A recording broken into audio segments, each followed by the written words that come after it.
Bonjour à tous et bienvenue sur sciencefiction.com. Si on se retrouve aujourd'hui, c'est pour parler d'un nouveau projet de jeu porté au cinéma. Officialisé en mai de cette année, Monster Hunter sera donc l'adaptation de la saga éponyme de Capcom, dont les nombreuses déclinaisons ont connu un véritable succès, tout particulièrement au Japon. Dans ce jeu d'action-aventure, qui a vu de nombreuses suites depuis le premier épisode sorti en 2004, on incarne, comme son nom l'indique, un chasseur qui passe son temps à chasser. Je vous dispense de chasse à vie. Non. Je vous dispense de chasse à vie, plus quelques jours. Ça marche. Côté pitch, on n'en sait d'ailleurs pas bien plus, si ce n'est que le film racontera l'histoire d'un gars un peu à la dérive qui, par hasard, découvre qu'il a une destinée à accomplir, devenir chasseur de monstres pour sauver le monde, mais pas le sien, son monde à lui. Enfin, non, un monde parallèle. Bref, autant dire que pour le moment, ça tient sur du papier à lettres. Côté casting, on retrouvera Mila Jovovich,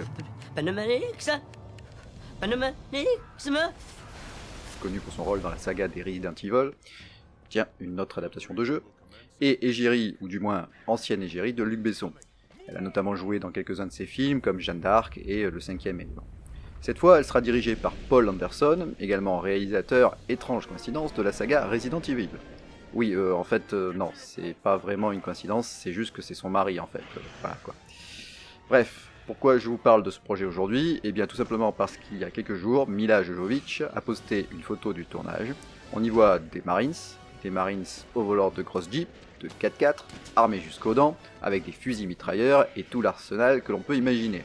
Le tout dans des environnements très réalistes, type Afghanistan, guerre du Golfe et tutti quanti. Alors ok, pourquoi pas. Sauf qu'on l'a dit, le jeu c'est pas ça. Pas ça du tout. Monster Hunter, c'est une saga fantastique qui se déroule dans un monde imaginaire et des biomes riches et variés.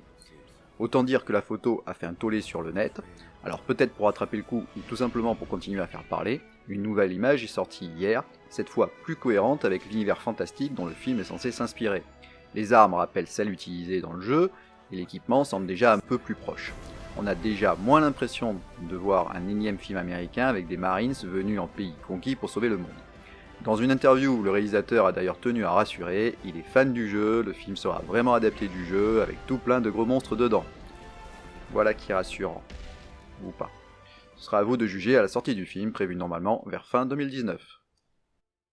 C'est tout pour aujourd'hui, je vous dis à très bientôt sur sciencefiction.com. Qu'est-ce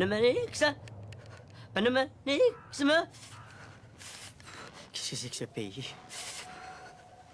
C'est pas possible. Il fait au moins 8000.